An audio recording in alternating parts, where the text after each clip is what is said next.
Prabowo yang jadi presiden. Kalau misalnya kita pun mungkin lebih parah lagi. Kita dulu sewaktu dia sama Pak Anies, kita bela dia sampai membunuh-bunuhan kita di sini. Setelah dia jadi presiden, apa yang kita di sini? Karena kami ini sih mau bertengkar-tengkar. Yang satu pilih ini satu juga suka hati kok pilih-pilih. Bertengkar-tengkar untuk memperjuangkan dia. Nyata ni kisah nyata di depan mata. Datang nggak percaya. Jangan Pak Prabowo datang. Karena kantor bupati pergi. Karena ada wakil rakyat. Saya bedi. Yang nggak kena apa yang bedi. Ada sebagian kena, ada enggak. Cuma hancur rumah macam ini. Kalau ini bang, ludus bang. Masa tim SAR perahunya, mesinnya nggak ada. Ini salah presidennya. Seharusnya presidennya bukan ini. Jadi presiden itu harus bisa mengendalikan semua elemen. Elemen air, angin, tanah, api, udara, sebagainya harus bisa. Pakai bilang gak punya tongkat Nabi Musa, seharusnya punya. Harus punya tongkat Nabi Musa. Bahkan kalau bisa, tongkat Fir'aun pun harus punya. Itu baru jadi presiden yang layak.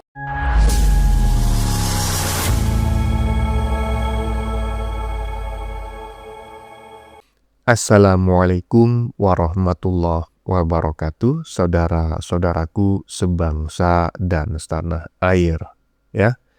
Dimanapun kalian berada, semoga kalian selalu dalam kondisi sehat walafiat. Berjumpa lagi dengan saya di Gaspol Update. Kami bukanlah buzzer pihak manapun, kami hanya menyajikan keputusan ada di tangan Anda. Teman-teman, ini ada video yang menurut saya cukup menarik, yakni tentang keluh kesah warga Aceh yang saat ini dilanda bencana banjir, ya, yang sepertinya itu merasa, sekali lagi saya katakan, sepertinya merasa kurang, ya, kalau tidak mau dikatakan tidak sama sekali. Kurang apa bang? Dipedulikan oleh Prabowo. Jadi saat ini beredar banyak video di media sosial, ya, tidak sedikit, ya, warga Aceh yang mengaku telah membela mati-matian Prabowo saat Pilpres. Bahkan mereka mengaku sampai bersih tegang, ya, dengan sesama warga Aceh, ya. Dan tanpa mengurangi hormat saya terkait bencana yang kini melanda mereka, saya ingin menyampaikan bahwa terkait pernyataan mereka yang katanya mati-matian membela Prabowo itu, kok saya jadi gagal paham, ya. Bukankah di Sumatera Barat, ya kan, di Padang gitu kan, kemudian di Aceh, ya, yang menang adalah Abah Nepal, ya. Tapi kok mereka mengaku telah membela Prabowo mati-matian, ya, dalam Pilpres, ya. Apa mungkin yang mereka ceritakan ini sebetulnya adalah Pilpres 2 periode sebelumnya? Saat Prabowo 2 kali kalah melawan Jokowi, ya. Apakah itu yang mereka sebutkan membela mati-matian? Kemudian ketika melawan Abah, mereka tidak mendukung Prabowo lagi. Prabowo menang. Jadi, ya, ketika Prabowo mengatakan bahwa dirinya tidak memiliki tongkat Nabi Musa, akhirnya apa? Prabowo dihujat habis-habisan, ya. Bertubi-tubi, ya, hujatan dialamatkan kepada Prabowo. Kalau emang punya kenalan Imam Mahdi, ya kan, seharusnya kan kalian ini minta Imam Mahdi untuk meminjamkan tongkat Nabi Musa kepada Prabowo, kan seperti itu, bukan malah menghujat Prabowo. Nah, bagaimanakah videonya dan bagaimanakah respon netizen? Mari kita tonton bersama, kemudian mari kita komentari bersama di bagian akhir video.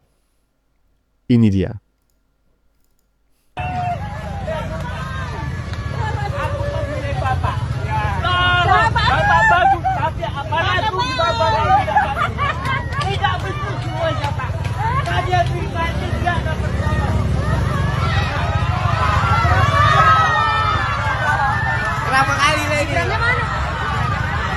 Ya, barusan kita melihat, ya, menyaksikan, ya, seorang bapak-bapak gitu, kakek-kakek yang berusaha menyalami Prabowo yang sedang konvoy gitu di mobil Maung, gitu, ya, mobil kepresidenan di Tanjung Pura Langkat, ya. Ini Langkat ini masuk Aceh atau mana nih?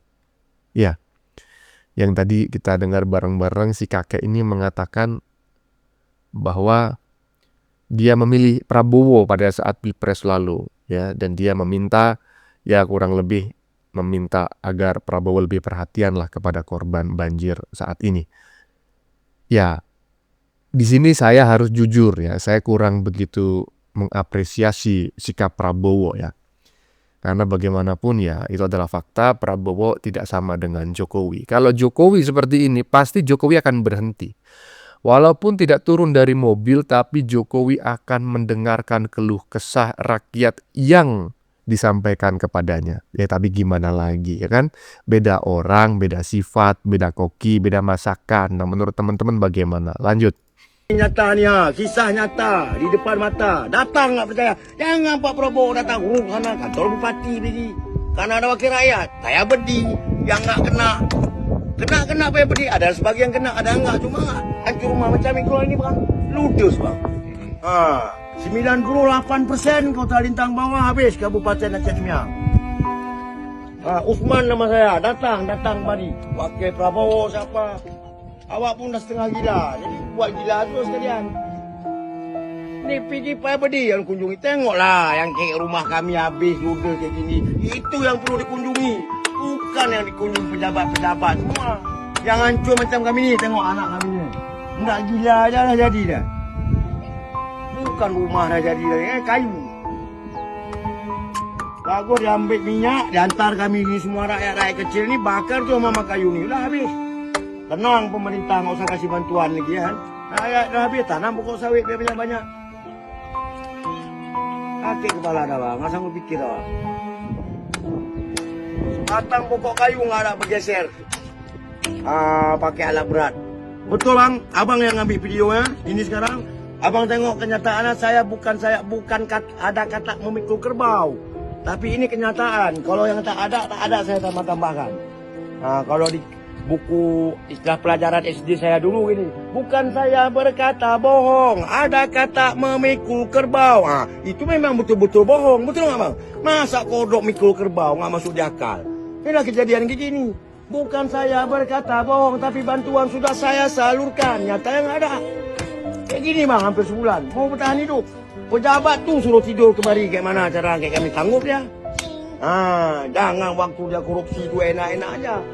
Saya sangat mohon, saya bilang bang, abang viralkan ini bang, video ini. KPK turunkan bang setelah bencana istilah internasional ini. Turunkan kalau ada pemerintah menyalurkan bantuan. Kalau bisa bantuan jangan melalui perangkat sana, perangkat sini. Lalu semua sampai langsung ke tempat ke yang membutuhkan. Jangan yang di sini, begitulah kepulan. Kalau kakak itu memang udah nggak ada bang, udah semua nih. Habis. Sebagian lah ada yang mana-mana rumah yang hancur tuh bisa selamatkan. Tolong KPK diturunkan kalau dia salurkan bantuan kemari. Saya pingin kali bang, baru saya buka semua nanti. Masalah tim SAR segala macam. Masa tim SAR perahunya, mesinnya nggak ada. Udah tuh ada berbahasa lagi perangkat apa? Operator yang nggak ada bawa. Kalau nggak bandel orang operator tuh desa tuh yang bawa, saya bisa bawa kecuali pesawat. Nah, ini adalah sebuah masukan dari rakyat Aceh. Kalau memberikan bantuan itu jangan melalui ini, melalui itu. Nah, dari sini ya kita bisa mengambil sebuah kesimpulan bahwa sebetulnya mereka mungkin menyadari bantuan dari pemerintah pusat itu banyak, tapi mampir-mampir di tengah jalan. Nah, kalau mampir-mampir ini kan berarti berhubungan dengan pejabat di daerah setempat, gitu. Jadi kalau misalnya murni menyalahkan pemerintah pusat, ya mungkin tidak elok lah. Karena bisa jadi pejabat daerahnya yang bermain. Tetapi terkait tadi itu, ya agar Prabowo tidak hanya mengunjungi kabupaten, pendapo, kantor, bupati, melainkan mengunjungi tempat-tempat yang seperti ini, saya sangat sependapat ya. Karena seharusnya yang dikunjungi itu lokasi yang seperti ini. Ya, kok Prabowo kurang begitu belajar kepada Jokowi ya? Ya, sekali lagi, beda orang, beda sikap, dan beda sifat ya. Karena beda koki, beda masakan. Lanjut. Pak Prabowo yang jadi presiden. Kalau misalnya kita pun mungkin lebih parah lagi. Kita dulu sewaktu dia sama Pak Anies, kita bela dia sampai membunuh-bunuhan kita di sini. Setelah dia jadi presiden, apa yang kita di sini? Karena kami ini sih mau bertengkar. Yang satu pilih ini, satu juga suka hati kok pilih-pilih. Bertengkar untuk memperjuangkan dia. Setelah selesai dia kalah dari Mr. Jokowi, udah terancam kami pun. Ya kalau seandainya pun memang pun lah Pak Anies kemarin pun dia jadi presiden, ya mungkin pun kan ya kayak mana kita bilang, kita pun nggak tahu juga ya kan, belum tahu juga kita, karena kan memimpin kita keluarga aja pun kadang ada perceraian, apalagi misalnya masyarakat begitu banyak. Cuman kan kita bukan yang mau kayak gitu, walaupun masyarakat ini ya diperhatikan lah, masyarakat ini bukan perlu perhatian banyak-banyak kali dari pemimpin-pemimpin ini, nggak perlu ya. Dari yang di kampung sini udah dapat bantuan dari pemerintah, Bang? Kami kurang tahu bantuan pemerintah, cuman adalah kami ngambil di posko sana dia, di posko ya. Itu nggak tahu lah kami entah dari pemerintah dari mana, nggak tahu lah kami dari posko itu. Adalah kami di sini dari pribadi orang. Kan di sini banyak nih tenda-tenda nih. Nah, kan terus banyak suplai makanannya dari mana nih? Nah ini kemarin dari Pak Anies. Nah, Habis itu dari ada keluarga-keluarga yang ambil donasi dari Banda, ada dari Singapura. Dari di Singapura pun ada.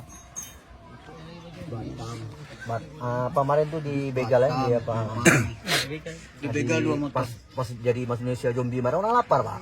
Makanya kalau misalnya anda lapar marah pun, kalau misalnya datang aja di sini Pak Prabowo dimakan orang di sini. Betul.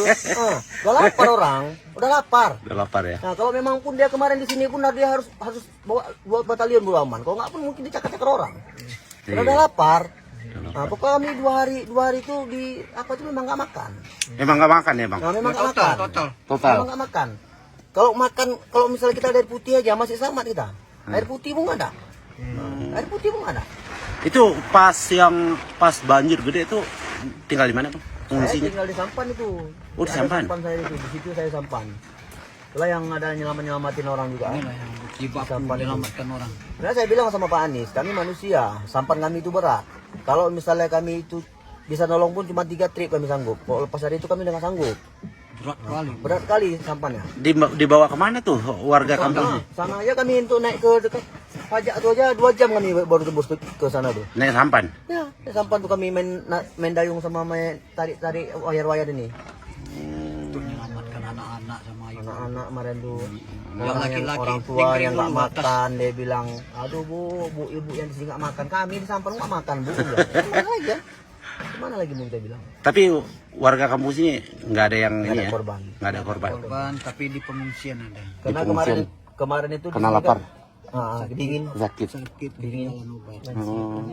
Kami sebenarnya karena kemarin tuh komunikasi putus. Kalau misalnya komunikasi itu hidup aja masih bisa kami dengar dari Lesten sana. Jadi kami bisa keluar semua ini. Kemarin tuh komunikasi putus kemarin. Wah, saya perhatikan teman-teman ya, dari detik pertama sampai detik terakhir gitu. Seperti ada sebuah kekecewaan ya yang disampaikan oleh saudara-saudara kita di Aceh ya kepada Prabowo. Mungkin Prabowo dianggap kurang begitu peduli lah ketika warga Aceh atau rakyat Aceh itu terkena musibah ya, tadi menceritakan ya, sudah membela mati-matian Prabowo ya, bahkan sampai bersih tegang dengan tetangganya dan lain sebagainya gitu kan. Nah cuma yang jadi pertanyaan gitu loh, dalam Pilpres kemarin kan Prabowo kalah di Aceh, di Sumatera Barat juga kalah. Nah maksudnya itu yang Anda bela mati-matian itu siapa? Maksudnya kapan gitu loh, Prabowo pada saat Pilpres 2024 kemarin ataukah 2 periode sebelumnya yang selalu kalah dengan Jokowi? Di Aceh Prabowo menang ya, 2 kali Pilpres melawan Jokowi, Prabowo menang, di Sumatera Barat menang. Tapi Prabowo kalah secara akumulasi perolehan suara se-Indonesia dengan Jokowi gitu loh. Nah ini saya menjadi bingung ini. Lanjut ah.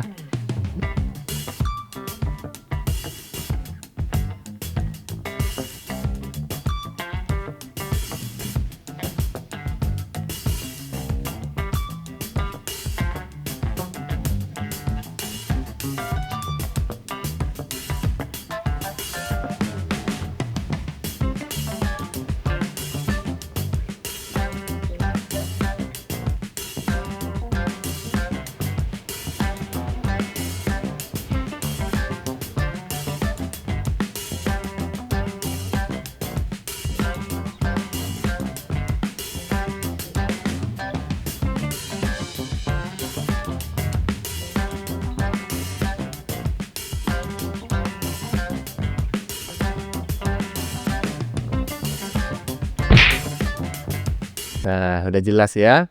Berhentilah provokasi ya, yang nggak penting, stop yeping ya, dan lebih baik bantu konkret sekalipun dalam bentuk doa. Jadi Prabowo ini ya kan, ini harus saya garis bawahi ya, walaupun kalah pada saat Pilpres lalu di Aceh dan juga di Sumatera Barat, baru saja Prabowo ini datang ke Aceh, terus ke luar negeri, pulang dari luar negeri balik lagi ke Aceh, dan tahu kalian berapa anggaran yang digelontorkan ke Aceh? 51,8 triliun. Nah, masih aja disalah-salahkan, ya kan? Kayaknya yang harus diaudit itu adalah para pejabat di daerah ini kayaknya, ya kan? Jangan-jangan, ya kan? Bantuan-bantuan dari pusat itu nggak sampai ke rakyat, terlalu banyak mampirnya. Akhirnya rakyat itu menyalahkan pemerintah pusat, ya kan? Kemudian mintalah merdeka, ya. Ya nggak tahu lah, ya. Coba teman-teman komentar ya. Lanjut. Ada tengok kan statement Pak Presiden kita di mana dia mengatakan beliau saya tidak memiliki tongkat Nabi Musa katanya. Jadi jangan berharap bencana ini dengan begitu cepat bisa selesai katanya ya. Intinya seperti itulah ucapannya. Jadi aku di sini berpikir, apakah waktu zaman Nabi Musa ini menggunakan tongkatnya itu untuk misal untuk memperbaiki bangunan infrastruktur kala itu. Kayak mana ini konsep Pak Presiden kita dengan mengatakan beliau nggak mempunyai tongkat Nabi Musa? Yang jadi pertanyaan, apakah Nabi Musa pada masa itu menggunakan tongkatnya untuk kegunaan memperbaiki infrastruktur yang rusak? Setahu aku Nabi Musa 2 kali menggunakan tongkatnya ya. Pada masa itu dia melawan ular dan membelah Lautan Merah. Itu pun setelah dia berdoa kepada Allah ya. Bukan sesuka hati Nabi Musa ini menggunakan tongkatnya, mukjizatnya itu. Ya, saya sulit untuk mengomentari teman-teman ya, karena netizen barusan ini benar-benar membandingkan Prabowo dengan Nabi Musa. Padahal maksudnya Prabowo itu, saya tidak memiliki tongkat Musa. Ini adalah sebuah simbol gitu loh, sebuah analogi bahwa Prabowo ini manusia biasa gitu loh, yang nggak bisa membuat keajaiban-keajaiban. Jangan dibandingkan dengan Nabi Musa beneran, dengan bertanya apakah Nabi Musa dulu begini, Nabi Musa dulu begitu. Kan Nabi, beda dengan Prabowo. Prabowo ini nggak ngerti saya. Lanjut. Prabowo minta korban banjir harus sabar. Kami tak punya tongkat Nabi Musa. Bisa segera. Alah, kok begitu sih jawabannya? Seharusnya jadi presiden itu harus bisa semua. Ada banjir, atasi, hilangkan banjirnya. Gak ada itu namanya sabar. Masa iya ngatasin itu doang gak bisa? Apa gunanya dipilih rakyat? Korban udah ribuan begitu masih aja disuruh sabar. Ini salah presidennya. Seharusnya presidennya bukan ini. Jadi presiden itu harus bisa mengendalikan semua elemen air, angin, tanah, api, udara, sebagainya harus bisa. Pakai bilang gak punya tongkat Nabi Musa, seharusnya harus punya tongkat Nabi Musa. Bahkan kalau bisa, tongkat Fir'aun pun harus punya. Itu baru jadi presiden yang layak. Ya kalau nggak mampu jadi presiden, ya angkat beliau ini jadi presiden. Nih, angkat Al-Abah Al-Magdi jadi presiden. Karena menurut saya dengan diangkatnya Al-Abah Al-Magdi jadi presiden, banjir-banjir itu, bencana yang terjadi sekarang itu akan hilang seketika. Apalagi seperti yang kita ketahui, Al-Abah Al-Magdi itu diam-diam sudah menyumbang sebanyak 300 triliun. Gak ada orang di Indonesia ini yang menyumbang sebanyak itu kecuali Abah. Ya bayangkan aja, dia nyumbang aja udah sebanyak itu, apalagi cuma ngatasin banjir doang. Maka dari itu, angkat beliau jadi presiden. Pak Prabowo mundur aja. Nah itu satu-satunya solusi agar supaya negara kita ini kembali seperti semula lagi. Bencana-bencana hilang. Dan saya jamin kalau beliau ini yang jadi presiden sekarang tidak akan terjadi ya yang namanya bencana. Karena beliau punya jurus jitu, jurus andalan, penangkis bencana, yaitu jurus angin tak berKTP. Nah itu makanya seharusnya Prabowo ini punya tongkat Nabi Musa. Apapun yang terjadi harus punya. Kalau perlu Prabowo punya sayap, bisa terbang ya seperti Superman atau Superboy ya. Kalau perlu punya tongkat seperti Hanoman ya kan, yang bisa mukul para koruptor-koruptor itu langsung tewas semua. Ya, pokoknya Prabowo harus jadi malaikat lah.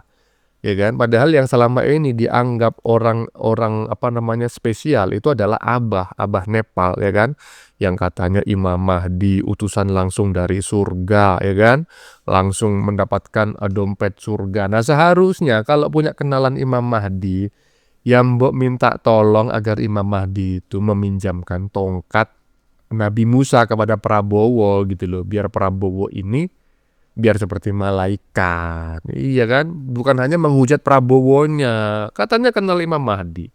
Kok diem aja?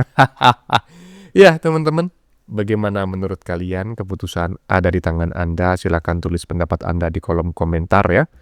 Baik Anda yang setuju maupun yang tidak setuju dengan isi konten ini. Sebelumnya, saya memohon maaf yang sebesar-besarnya ya jika dalam penyajian konten ini ada kata-kata yang menyinggung, kurang tepat penggunaannya, atau ada data yang dianggap keliru atau salah. Saya memohon maaf yang sebesar-besarnya. Kita jumpa lagi di lain video. Salam NKRI.